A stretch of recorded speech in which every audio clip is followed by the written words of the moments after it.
All right. Hello, everyone.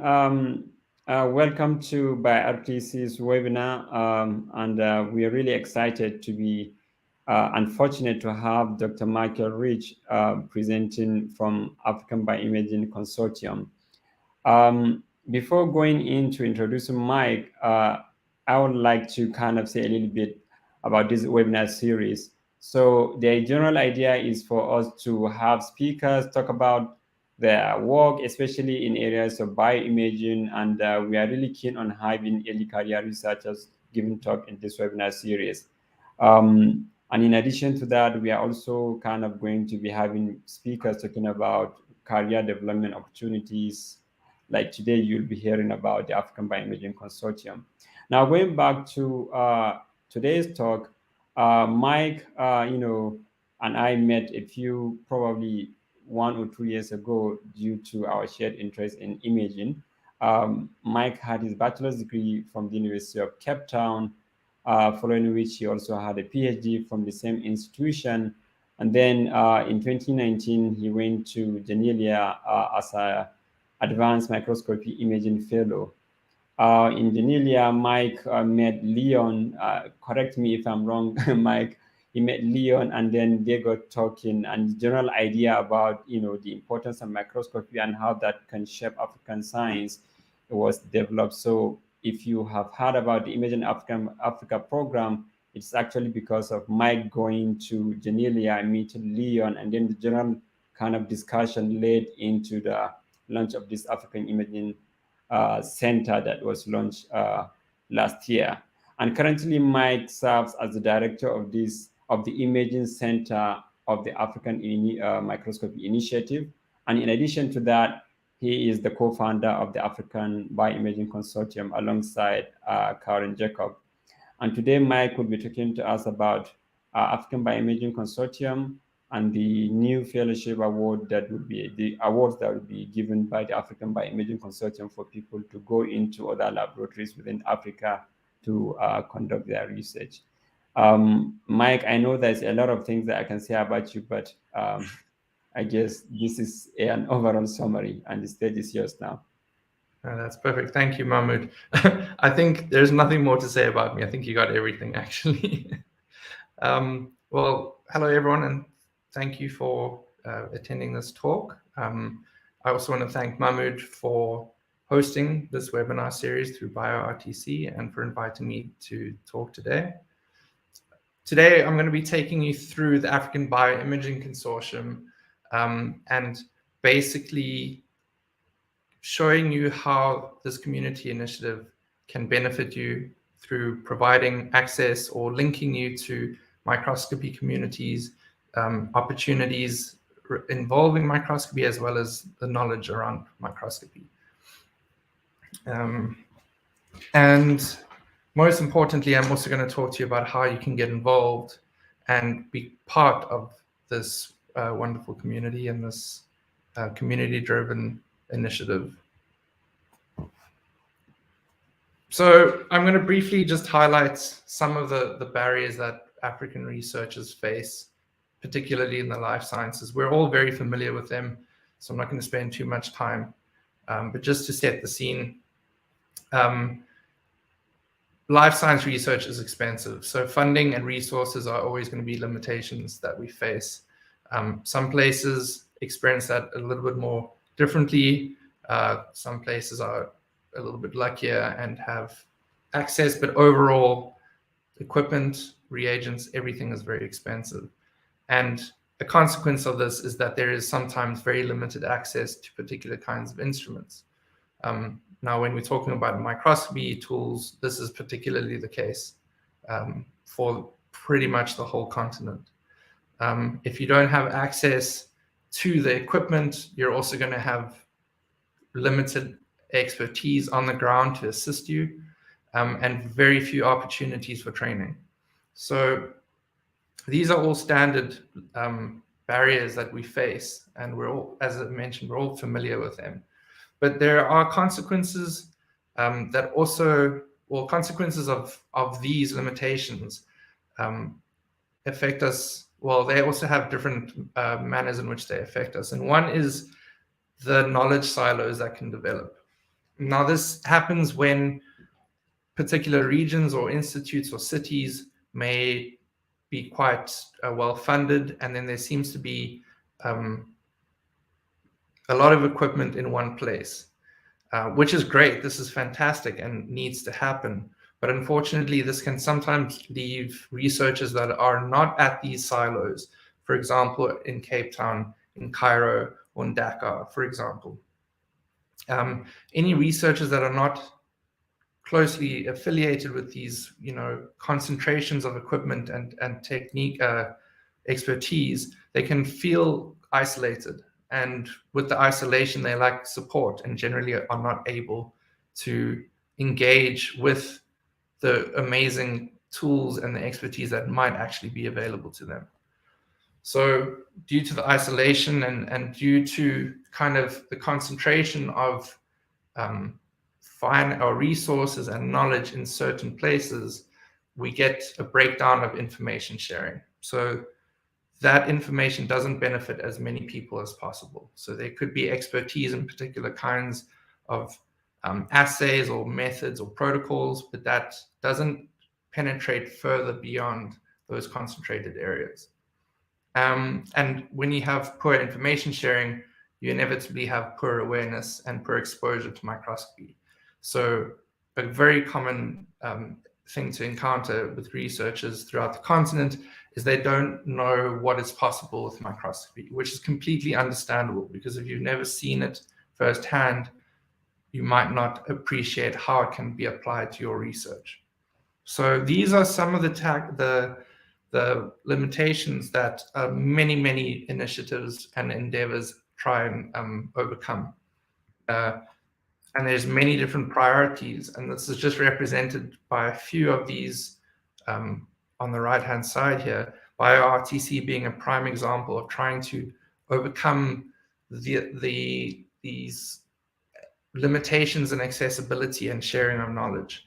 There's also the African Inclusive Microscopy Network, Trend in Africa. There are a lot of initiatives. We still need more initiatives, but there are still pretty good efforts currently undergoing.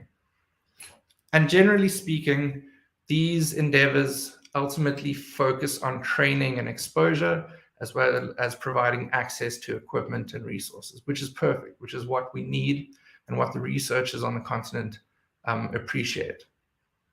But there's one issue which we learned during the Imaging Africa workshop, first held in 2020, January of 2020. We were talking to researchers that came from throughout the continent, and we soon realized that there's a bit of a gap there. There's no way that information is shared. There's no sense of community amongst people that are interested in microscopy. There's zero support. There's very few avenues which people can seek out expert help and guidance.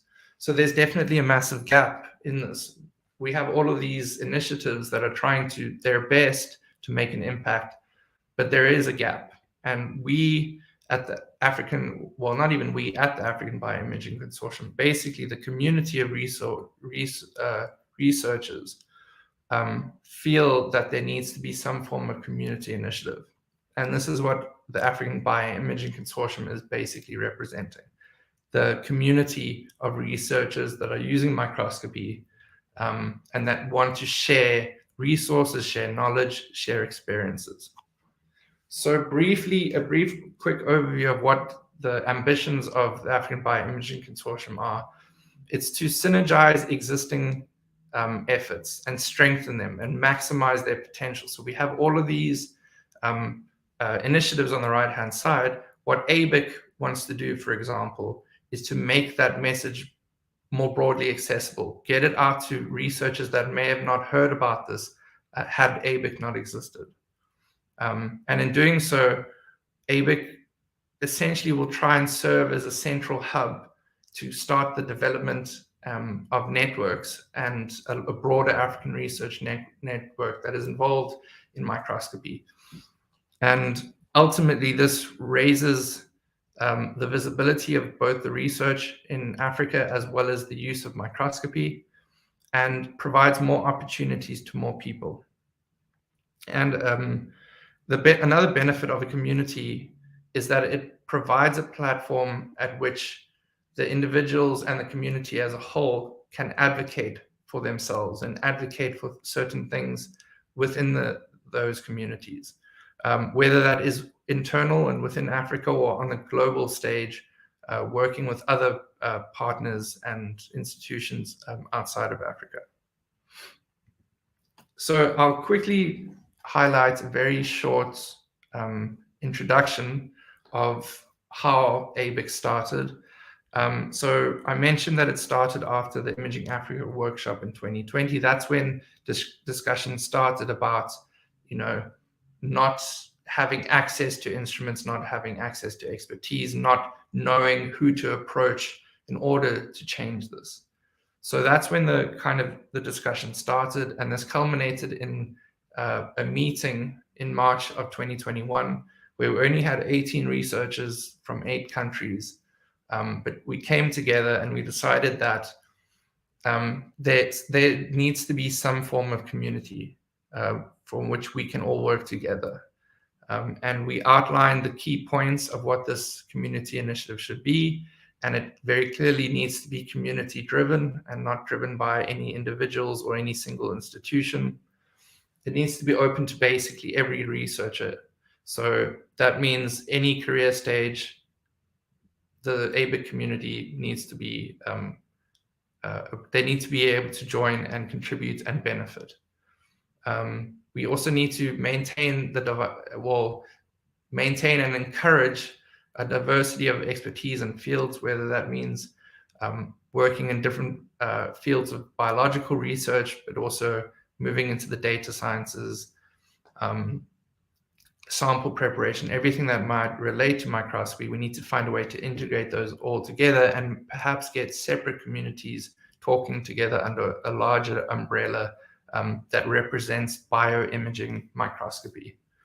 It needs to be able to interact with partners on the commercial level, whether that be sponsors or industrial partners, but it also needs to be able to communicate and work with other community initiatives that are elsewhere in the globe.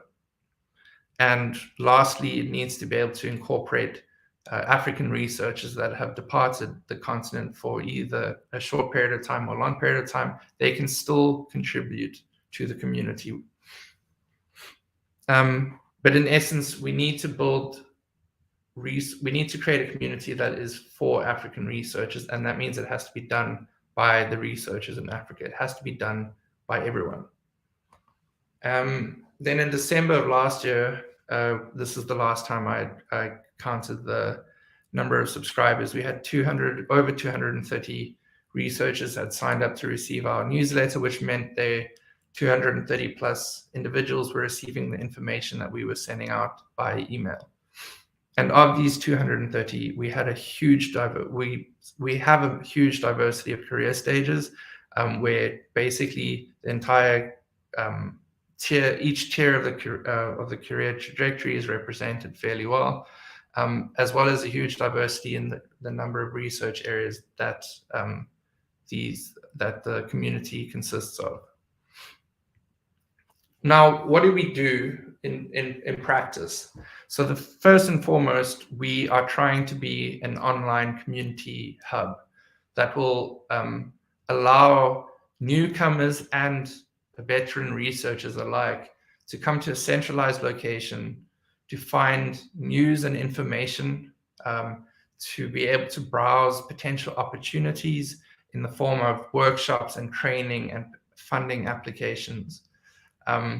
It would also be great if it consisted of a resource portal so that researchers could refer to it and be pointed in the right direction when trying to understand a certain concept or trying to apply a certain technique.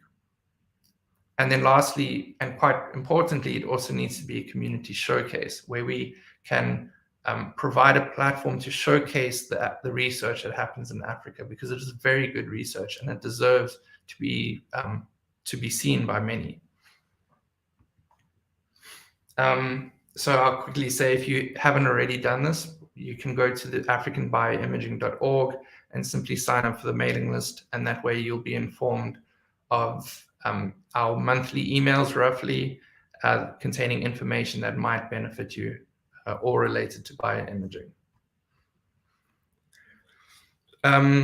As mentioned, one of our goals was to increase the visibility of relevant opportunities. So all of those opportunities and endeavors on one of my previous slides, whether it was Imaging Africa, BioRTC, African Inclusive Microscopy, Trend, all of those, we want to make those more visible. So those are existing efforts that we just want to promote further and make it accessible to a larger audience. So we're doing this through our opportunities page, where we have information on funding opportunities, whether it's simple travel grants or conference sponsorships, but also larger potential funding, research grants, and things like that. And then further down on that exact same page, we also have the opportunities of educational events, workshops, symposia, conferences, or training, that kind of thing. And this is quite cool because we've been working in collaboration with various other communities throughout the globe on a database. Essentially, it's called Microscopy DB, Microscopy Database. And this is striving to be a central area or central online resource that information about these educational events, about funding opportunities, can be posted into a single place. And then what happens is we use that database on our website, but we only take the information that we think is relevant to the African bioimaging community, namely events that are free, events that are hybrid and can be accessed online, and then events that are hosted in Africa explicitly. So this is a pretty cool system. And if you haven't had an opportunity, I recommend going to the website and taking a look, seeing what opportunities are available, and then taking the chance. Well, it's not even a chance, just trying to attend one of the workshops, whether it's online or in person, apply for the funding opportunities. You never know what happens. Wonderful things happen when you take that leap of faith. And then I will quickly also say, if anyone ever has a workshop or a conference, something related to microscopy or even sample preparation or image analysis, you can go to the Microscopy DB website and post that information, and it should come up on our webpage for everybody to see. We did mention one of our goals for ABIC was also to develop an online resource portal. So this is currently still being worked on. So it doesn't contain a lot of information, but essentially what we're aiming to do is have community-oriented resources and information. So only things that are relevant and accessible. Importantly, that it needs to be accessible. So for example, on the top list there, the open access initiatives, those are all initiatives that allow free access to instruments and microscopes. So that's why we're including it on this resource hub, because it's relevant, it's informative, and it's helpful. So the resource portal will just be a centralized area where we can support existing efforts. Again, BioRTC, Trend, anything that is going on, we want to help promote that. And we will also, one way we'll do that is through the online resource portal. Next part of our community ambitions is to develop the African Bioimaging Community Network. So what we've done is we've started what is called the Microscopy in Africa platform, which is essentially a database where you can sign up to provide your information on you yourself as a researcher, or potentially an instrument or a core facility that is available for external users to use, to list your information on this interactive map so that others can see you, others can find you, and they can ultimately get in contact with you. So the reason for this is that we want to provide opportunities for researchers to increase their visibility and to promote accessibility to imaging scientists and its infrastructure. One of the key, I guess, goals of this is to promote African collaboration. Rather than resorting to going to Europe or North America to do microscopy work, let's first look within Africa and see what's possible and start developing our own expertise and keeping and helping promote our own knowledge. And then it's in line with what I've already said. Part of this is also to ensure that we can maximize existing resources. So where there are currently instruments and where there are currently resources and available opportunities, we can list them on this map, and anybody from the community can come onto this map, find it, and get in touch with that person or that facility. Now, again, you can go to the website and sign up. We'll provide your information that can be added to the map if you would like to.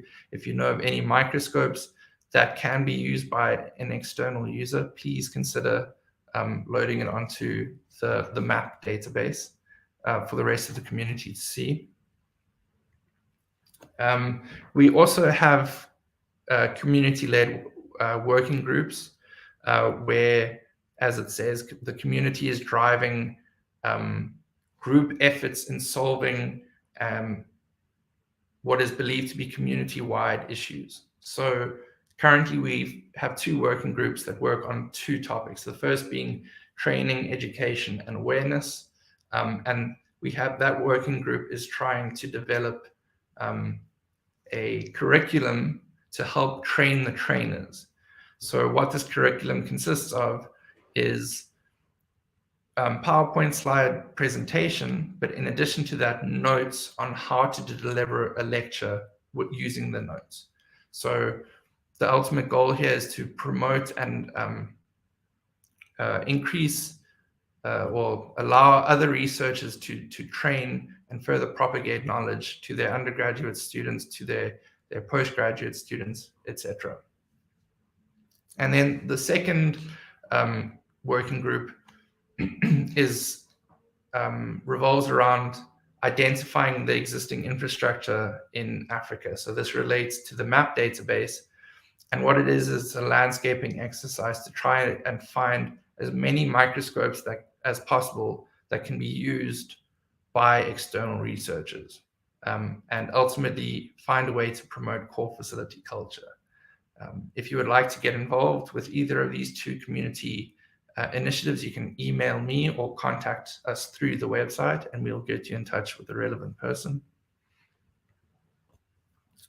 And another ABIC program is the Travel Fellowship.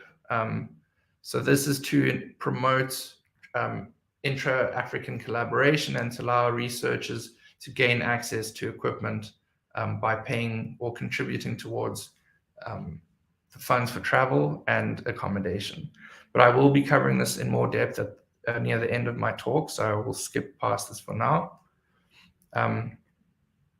And then we have many community events, or we're trying to start many community events, such as short talks that will help convey knowledge, but also provide opportunities for networking and for researchers to interact with one another.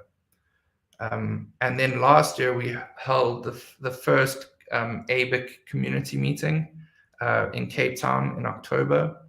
This was a really fantastic workshop, a really fantastic meeting that allowed the community members to really start talking to one another and slowly unravel some of the issues that we need to take on as a community, potential solutions, and what future we want to work towards. So it was a very useful meeting. And on top of that, all attendees were paid, had their flights and accommodation and meals paid for in full. So there was 0 expenses associated with attending the community meeting. So there is also going to be a community meeting this year in October. So if you're interested in taking part in that, join the ABIC mailing list and you'll hear about it as soon as it's launched. And I have alluded to global partnerships and other global initiatives. And I really can't emphasize this enough, that there really are many people and many groups that are willing to help anyone and everyone trying to start a microscopy experiment, try to find out why something's not working, try to get in touch with somebody. So in all honesty, microscopy and bioimaging can be quite challenging. So there's no reason that it needs to be done in isolation. There are so many opportunities throughout many regions of the world to interact with other researchers, to attend online courses, to do job shadowing experiences where you can go to a facility in Europe and see how they run a facility, how they do their microscopy there. You can also reach out to other members of these communities and try and form mentorship networks where we can trade skill and information and start fostering African talent and sharing news, because there's always new things that happen. There's new ways of doing microscopy. There's new ways of analyzing the data. There's new and better methods of running a core facility. So there's really is a very broad and diverse set of initiatives that are openly wanting to help researchers. So if you want to get in touch with any of these initiatives or any other one, you can always try to find somebody in the Abec community that can connect you with them.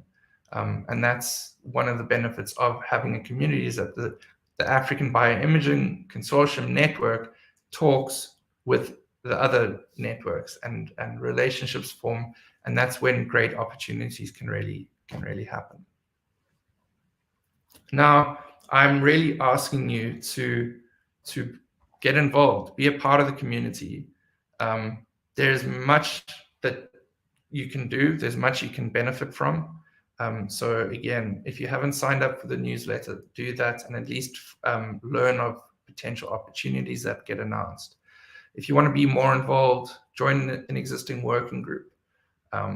If you have a special story or fantastic research you would like to promote, consider writing a blog or writing a news post that we can host on the Abec website.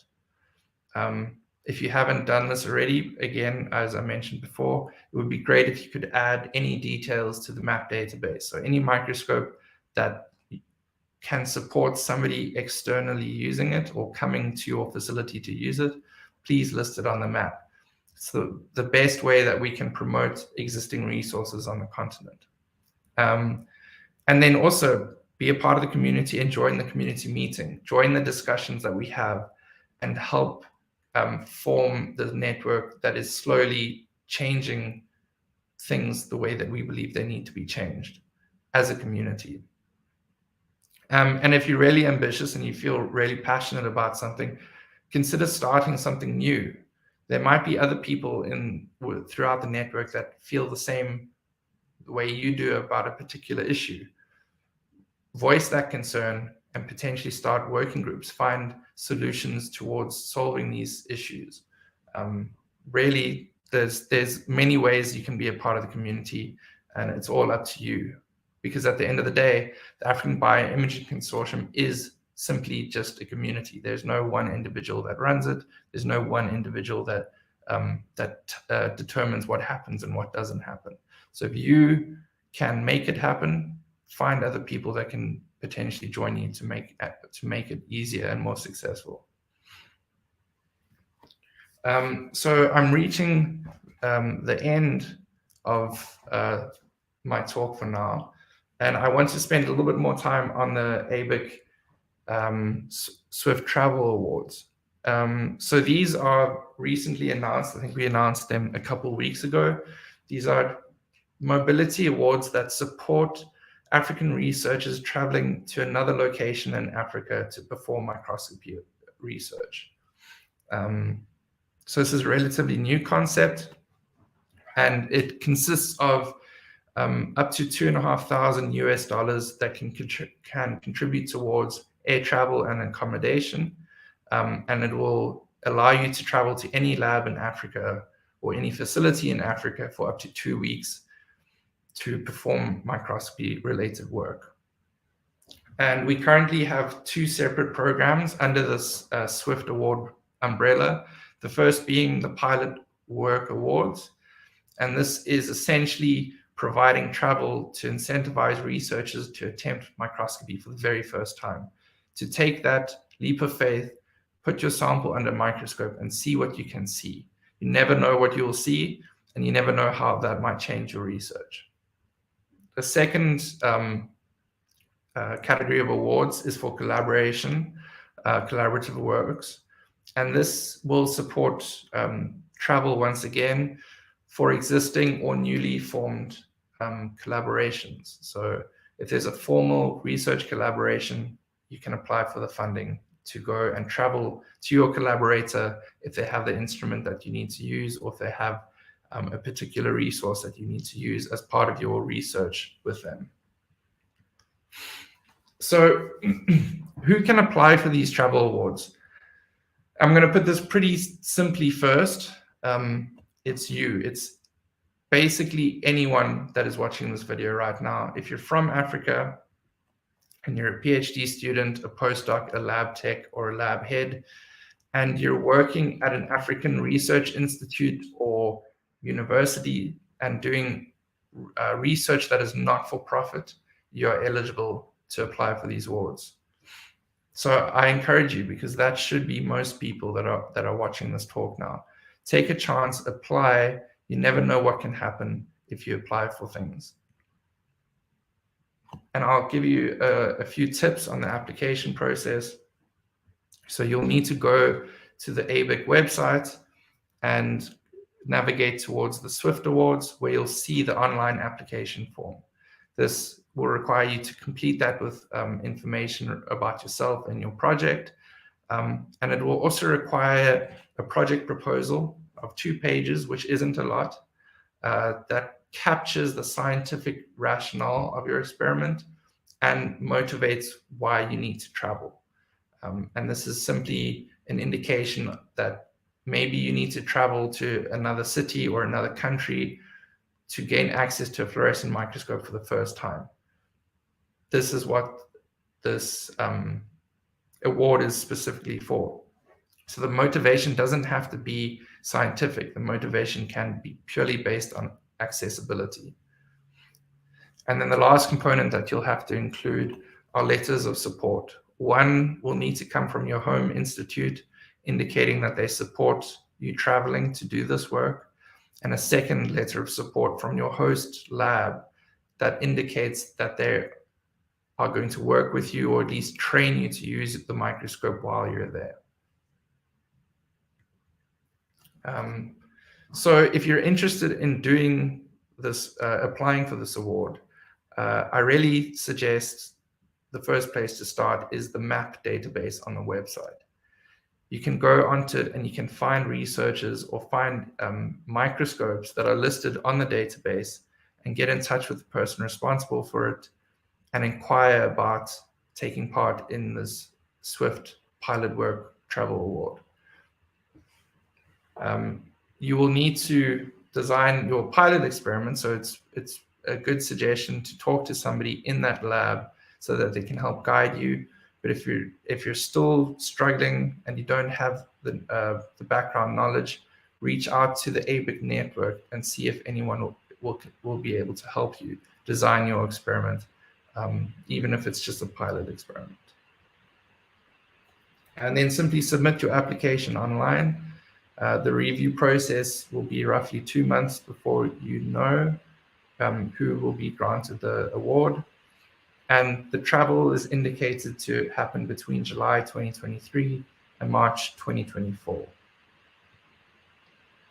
So the deadline for the Swift Pilot Work Travel Award is the 11th of April. And I've indicated the tools, the URL links at the bottom here for the map, as well as information on the Pilot Award. I'll also say that the second Swift Travel Award for collaborative research will be announced in around about September of this year. So if you're waiting to form an official collaboration with other researchers in Africa, consider applying for that when it comes. So that's as much as I'm going to talk for now. I'm very happy to answer any questions that the audience may have. But before I do that, I really want to thank the Chan Zuckerberg Initiative, who have supported ABIC and provided us with the funds that have allowed us to host these travel awards and the community meetings. So a really, really big thank you to the Chan Zuckerberg Initiative. And I'm looking forward to answering any questions that anyone may have. Thank you. Thank you very much, Mike, for an excellent presentation. I pretty much also learned more about ABIC now, even though we'll be talking about this. But this is kind of very structured, carrying all the information that people would like to know. There are a few questions that have already been posted. I'll probably start with them. Then I also have my question, and I know that some of the people here on the screen also have questions. So let me add them. Okay, so there is this question. I don't know if it is relevant. You can say, if it's not relevant, you can, of course, yeah. So it says, it's from Oladije. My question is, can I get the chance to do internship as an undergraduate student researcher in one of the laboratory or research institute the organization is in partnership with? My answer to that is I'm not certain about internships. It's very possible, but I'm not aware of many internship programs that will support undergraduates. I still think that it's worth trying and inquiring. Reach out to somebody that you'd like to do an internship with and find out.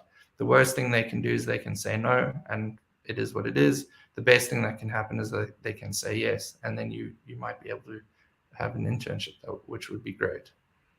So in line with that, I want to ask kind of two questions. One is, can an undergraduate student apply for an ABIC Swift Award? An undergraduate cannot. At this point in time, they can't apply for the ABIC Awards, which is just simply because we want to support slightly bigger research programs, and oftentimes undergraduate research is not massive. It's important, but it's usually a very small component. And because we have limited funds, we wanted to focus on postgraduate work and postdoctoral work. Yeah. Mm-hmm. So in that case, there's this question is from Mubarak. He said, "Is there any travel award for master students?" So I guess yes. Can master? Okay, yeah. Yes, master students can apply, as well as PhD students. Okay. I don't want to, be the only one, asking questions. Kundi or Abrahman, does any of you want to ask question? If you want, please unmute yourself and ask the question before I come back to ask another. So. Okay. Good day, Mike. It's a marvelous presentation, and thank you very much for acquainting us on what ABIC is up to and how ABIC will be instrumental in uh, kind of helping Africa researchers, especially with the upcoming ones. So actually, I have a question, and it's about the design of the pilot experiment. So if really somebody is going to take a research, I think he should have a design of his work himself, not the host lab to design the research for him. I think, well, because there may be instances where someone will just send something not fully prepared, and the host lab may be the ones to do the real job for him. I'm sorry, I didn't hear the start of the question. It broke up. Could you repeat it, please? Okay, my question is it a must for the host laboratory or host institution, somebody is going for his research that will be sponsored by ABIC? Is it a must for them to design the pilot experiment for that researcher, or is he the one to do the design himself, send it via ABIC before no, the institution? Yeah, the host I hope I'm going to answer this correctly, so please tell me if I don't. The host, a researcher, doesn't have to work on the experimental design. I just think it's useful if they do. At the end of the day, the experiment is driven by the applicant, so they need to indicate what it is. We are trying to not focus too much on the science because we are not equipped to dictate which science is important and which science is not important. So we focus mostly on the motivation behind performing the work as to why the researcher wants to do it. And that, again, is driven by the applicant. It is useful to have a good pilot project lined up. And to do that, I would recommend working with the host, but it's not essential. Thanks, Mike. Did I answer that? Did I answer your question? Yes, you answered it actually. Yes. So the host institution definitely may be just to kind of fine tune the pilot study, right? And make it a doable study, right? Yes, that's it. Okay. That's very possible. Okay. And this the work, the pilots, the idea behind the pilot study is not necessarily a full project or a full experiment. It could simply be to look at a sample for the first time to see what happens. This is all going to depend on the applications that we receive, but at the end of the day, there are limited number of awards. So perhaps those kinds of experiments wouldn't be picked over ones that are slightly more fleshed out.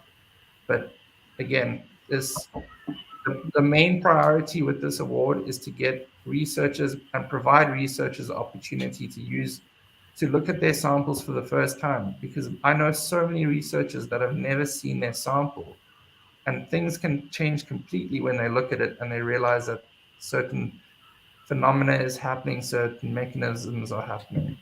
So that's what we're trying to promote with this award. Thank you. Could I? So you said for this award it's 2 weeks. Now, assuming a researcher, because we've received a lot of interest from, say, within Nigeria, and the amount of money that a researcher from Nigeria would require for flight and accommodation would not be up to the $2,500 that you would be given. But assuming they want to stay longer than 2 weeks, can they do that? Yes, they can do that. Obviously, it's on them to fund that extra stay. And it might be useful in your institutional letter of support, if you are planning to stay longer than 2 weeks, is to indicate that you have funding to support a longer stay. So yes. Okay. We simply have a limit on the amount of funds that we have. That's why there's the $2,500 limit. But if you want to continue doing your research for more than 2 weeks, you're more than welcome to. Excellent. Kundi, you want to ask a question? Yes, I want to. Thank you, Mike, for your presentation. My question is, this grant that is coming, this SWIFT grant, is it coming through reimbursement, or is African Bioimaging Consortium paying for the accommodation, for the air ticket, and all those stuff, or an individual will go to, for example, someone coming to RTC, he will pay his accommodation, he will pay his air ticket if bus is train, if train. After all, then he will claim those amount from ABIC. That's my question. Is that what you are trying to do through reimbursement, or you're giving the money in cash to people? So it's a very good question. The ABIC awards will be, the money will not be sent to individuals. ABIC will pay for the flights and pay for the accommodation through that, and that is simply as a virtue that the funds are being kept at the University of Cape Town at the moment, and that's one of the issues, is that paying individuals is very difficult. So to make sure that we don't have to worry about all of the paperwork that would be required, we think it's just easier if ABIC pays the airline, the hotel accommodation, or the accommodation. I understand. All right. I think we can go back to the community again to ask. There are a few questions. So, Abraman and Kundi, if you have questions, we can come back to you. Okay. Yes. So there is this question, maybe it needs clarity. It says, it's from Larema, it says, hello, where are the various partner laboratories located within the continent? And can a researcher choose for himself, or is it the institute, that is ABIC, that can choose? So I think it needs a bit more clarity in terms of the award. I'm not quite understanding the question, but I will reiterate that ABIC is not an entity that determines anything. ABIC is just a group of researchers, the collection of the community. So if you want to, if an institution wants to provide their instruments on the website, that's up to them. They're not being asked to do it by ABIC. They're not benefiting. ABIC doesn't benefit from it in any way. So yeah, I'm sorry, I didn't fully understand the question. Yeah, I think I think you answered it quite clearly, because it appears to me that the questionnaire, the questioner was asking if ABIC is the one to choose, but clearly they need to get in touch with the core facility. Yeah. Yes, they need to get in touch. Yeah, it's all. This is just, we just facilitate. ABIC essentially just facilitates this and makes it easier by providing access through the map and the awards. But at the end of the day, it's up to the individuals whether they want to be involved with the community or not. Okay, cool. So there is this question which the answer is very obvious, but I think it's good for you to clarify. So are we restricted to laboratories within Africa? Yes, we are restricted to laboratories in Africa. Unfortunately, there are other funding opportunities available. For example, there's currently a call for the French bioimaging that is enabling researchers to travel from Africa to Europe, to France to do work. So there are opportunities like that, but the ABIC Swift Awards are exclusively for work within Africa. Excellent. And someone asked a question that I asked earlier, whether the award can be spanned if we experiment more than 2 weeks, and I think that was answered. Yes. And then, so there is this, I think the same person has asked another question. He or she is an undergraduate student, and the undergrads are not, I think based on what you said, allowed. But I was wondering, are they allowed, are undergrads, even though this presentation is about ABIC, but are undergrads, for example, allowed to apply for like Imaging Africa or something like that? I don't know. What opportunities are there for undergraduate students through ABIC? Maybe. Well, it's the one thing is that you probably won't be excluded from being reviewed purely because you're an undergraduate. In cases when there would be a lot of applicants, it is likely that undergraduates would not be, the applications would not be looked at just purely out of a logistical reason. But if there's a small enough application pool and an undergraduate writes a really good proposal, there's nothing saying that we can't support that travel. And the same goes with Imaging Africa. But unfortunately, in the case of Imaging Africa, we have over 500, over 700 people applying. And in order to manage that number, we had to automatically exclude all undergraduates, which still only brought the number down to like 600. But that's just the reality of it. There's a lot of people. The competition might be high. I'm not sure how the travel awards will be, how many people will apply for the travel awards. But my suggestion to that person who asked the question is to write an application regardless of whether you're an undergraduate or not. Try, you never know what can happen. Yeah. There is this question which I think is very important that you clarify. I also wondered about it. So it says, in terms of reagents required for the pilot project research, will the host lab cover the expenses? That is between the applicant and the host to determine. Unfortunately, ABIC is not involved in that regard. So reagents are expensive, but that, yeah, unfortunately, we're only allowed to support travel and we can't pay for reagents. Yeah. I guess for me from bioartist perspective, I think like Mike said, reagents are expensive. So it's not possible for example, to provide antibodies to do things. But for example, if someone has their sample and all they need is perhaps to do some dipistin or something that is pretty much common, I think those kind of things, it won't be a problem. But they need to get in touch with with us in that instance, so that we can be clear in terms of what their needs are and whether we can be able to accommodate it. Yes, that's why it's very important for the applicant to talk a lot with the host. That's why that the letter of support from the host is required, because the host needs to be aware of what is going to happen, and they will have the knowledge to decide whether this project is actually feasible or not. Because if the applicant wants to label with fluorescent antibodies, but they're not going to be buying them and the host is not going to be buying them, then that project is not going to work. So again, we have to talk, we have to have open these discussions between the applicant and the host. Reach out, ask out of the blue. Some people might not appreciate it, some people will appreciate it. And see where it goes, because this, again, it's all to try and boost research in Africa. So if the host is not able to support the project, that's unfortunate. But if the host sees that this is a good project, they may be willing to pay for the DAPI. They may be willing to pay for the antibodies. But again, that's going to be case dependent.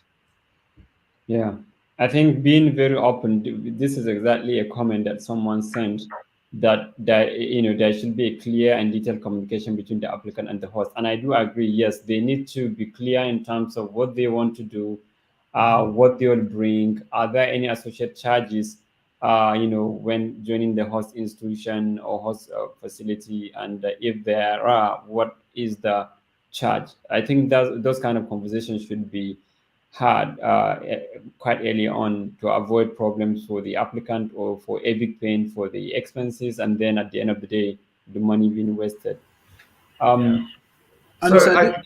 Yeah, Mahmoud, sorry. I wanted to quickly ask a question before Kundi asks. So I was wondering, so on the ABIC website, therefore, so for the core facilities that have signed up, are they open access, or we don't know if they're open access? Because maybe that is also maybe very important, because at the end of the day, if people sign up to say we have this stuff, but if at the end of the day people are not welcome, then maybe that poses a problem or can be misleading.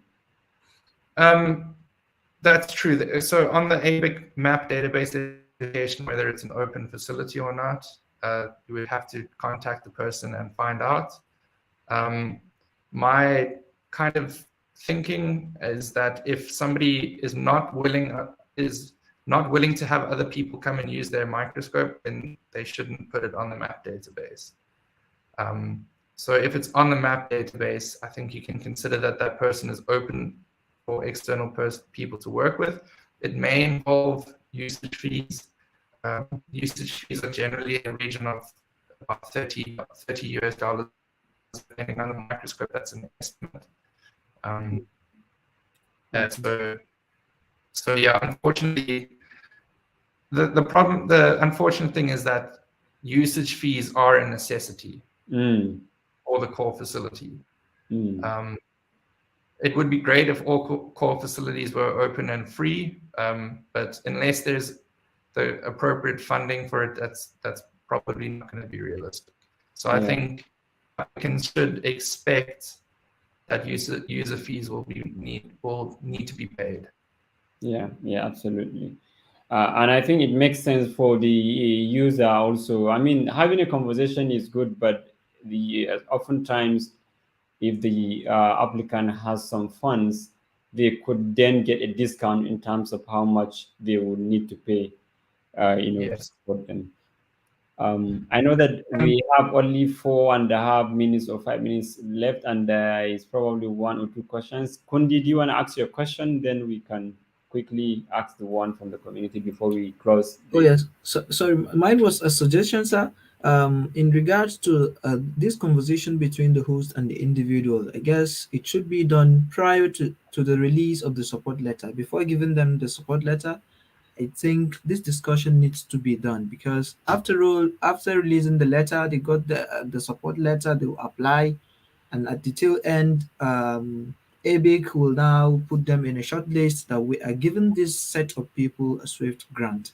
And after all, they have not even negotiated with the host communities on what they are using or is the work doable or not. I Yeah. think this discussion needs to be done prior to giving this support letter. Those discussions need to be worked out in advance. And in the application information for the SWIFT award, it does indicate that the host letter of support needs to indicate that the host knows what the project is and believes it to be feasible. And while we're on the topic of this, I understand that $2,500 in the eyes of an entire research project is not a lot of money. So we will be taking feedback from this first round of the SWIFT applications to see if it was beneficial, if this money was useful, because if it turns out that the user fees were still significant burden on the applicant, then we may be able to change the award going forward potentially based on feedback. So we still want to work with the community to hear what the community needs, and then we will adapt accordingly. Okay, so I think we're gonna ask one last question, then we will let you go, Mike. So the question is from Suleiman. He says, can ABIC travel funds be used in getting collaborative work with a colleague at another institution? As long as you need to travel a certain, a considerable distance to them, I would say if you have to travel further than 2 hours by bus, then maybe you can apply. But if it's in the same city, then you wouldn't be eligible for the award. Obviously. So I think there's a lot of excitement about all this, but we have to let Mike go. But on his slide, you can see ABIC's Twitter handle, web address, and email address for community. If you have any questions, you can send them directly to ABIC, and obviously, if the questions are related to BioRTC, you can kind of contact us. Mike, I would like to thank you for giving this thorough talk about ABIC, and to also commend you guys and thank you for spotlighting African microscopy, because it's only through community-driven efforts like this that the whole continent can move forward. And we all know that we really, really need to have the infrastructure, the support, and all those things to be able to do great research. So you guys are doing amazing work. Thank you so much, and thanks obviously to funders like the Chance to Go Back initiative that are supporting you guys and us as well, and other communities. Yes, I agree completely. We're all in this together. We're all scientists. We're all trying to solve similar problems. I believe we need to start working with one another more. And if it's collaborations, and if it's like AMI and ABIC and BioRTC, I think they're going to be very important moving forward. But I also want to thank CZI, as you did. They are really a wonderful funding organization, and I appreciate them. All right. Okay, guys. Bye. Until next time, then. Thank you, everyone. Have a good evening. Mm-hmm.